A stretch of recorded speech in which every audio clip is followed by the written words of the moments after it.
Tell me what it was like growing up with him. Power and control for their own ends and the ends of a close circle of friends, effectively. You paint a very bleak picture, and yet what you describe, it sounds like, is in part on your personal experience. Your father is Stuart Rhodes. Tell me what it was like growing up with him. We lived in an extreme bubble of fear and isolation and paranoid ideology, starting well before the founding of Oath Keepers in an environment of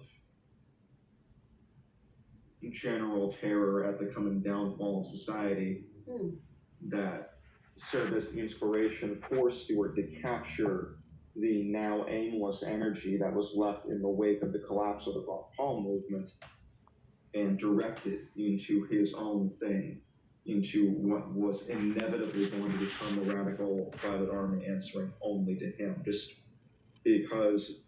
If you didn't hear what he said in the wake of the Ron Paul movement. So those of you can Google it and look up who Ron Paul was.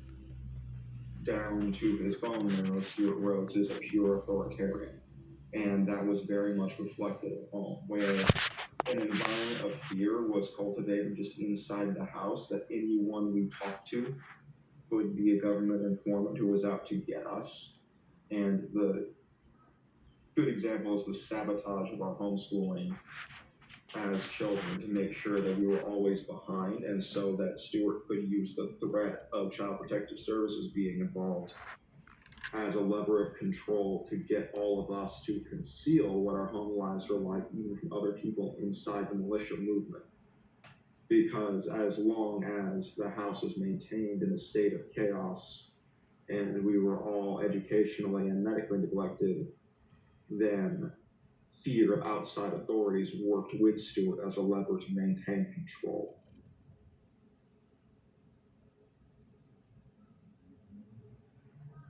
Okay, so everybody just look at his eyes as he is saying what he's saying.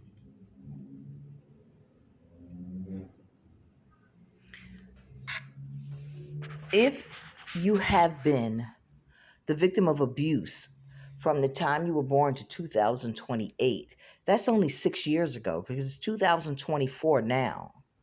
And while I understand everything he's saying, while I agree with everything he's saying, so does she. If you look in his eyes, it's like he's programmed to say it. Therefore, I don't believe it. I think he wants to get in the state house over at Montana and do whatever it's going to do and just be another person inserted in this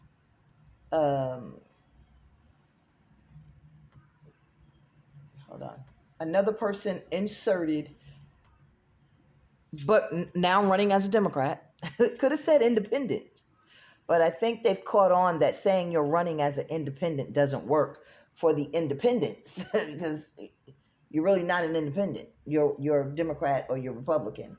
And I think there are going to be a lot of people like this young man here. Dakota Adams is his name. Dakota Adams. I think there are going to be a lot of Dakota Adams who figured out, hey, we can't beat them Democrat, Republican. We have to join and become a Democrat. And we have to say that we're Democrat. Could he be authentic? Could he really be telling the truth? Sure he could. Do I believe it? No, I don't believe it. I don't believe it at all.